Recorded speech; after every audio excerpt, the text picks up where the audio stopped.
വ്യക്തിപരമായിട്ട് ഞാനും ഏറെ സന്തോഷിച്ച ഒരു ദിവസമാണ്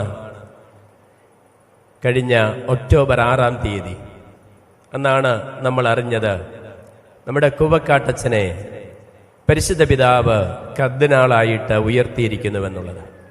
വലിയ സന്തോഷമായിരുന്നു, അഭിമാനവും സന്തോഷവും നിറഞ്ഞ ദിവസമായിരുന്നു. കൂവക്കാട്ട് പിതാവിനെ ഞാൻ വ്യക്തിപരമായിട്ട് അറിയുന്നതും അദ്ദേഹം ഒരു സെമിനാരിക്കാരനായിരിക്കുമ്പോഴാണ്.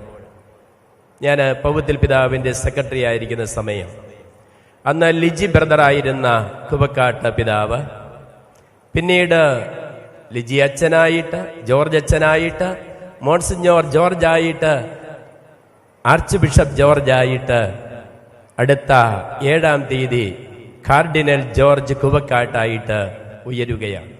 അദ്ദേഹത്തിൻ്റെ പടിപടിയായിട്ടുള്ള വളർച്ച നമ്മൾ അടുത്തു നിന്നും അകലെ നിന്നും എല്ലാം കാണുകയായിരുന്നു.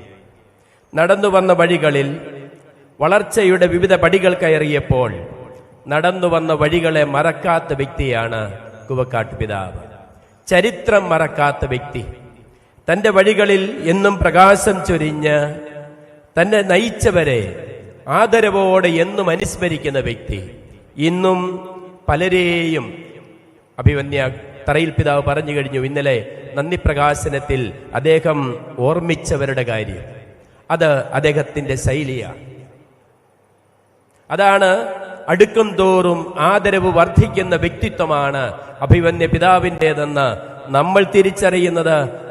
ഒരു വിധത്തിൽ പറഞ്ഞാൽ പരിശുദ്ധ മാർപ്പാപ്പ പോലും തിരിച്ചറിഞ്ഞിരിക്കുന്നതാണ്. അതുകൊണ്ടാണ് ഇന്നലെ ഞാൻ സൂചിപ്പിച്ചതുപോലെ അടുത്തു നിന്നും അകലെ നിന്നും തൊട്ടറിഞ്ഞുമെല്ലാം കൂവക്കാട്ട് പിതാവിനെ കണ്ട, അല്ലെങ്കിൽ മോൺസിഞ്ഞോർ കൂവക്കാട്ടിനെ കണ്ട ഫ്രാൻസിസ് പിതാവ് അദ്ദേഹത്തെ കർദിനാളായിട്ട് ഉയർത്തിയിരിക്കുന്നത്.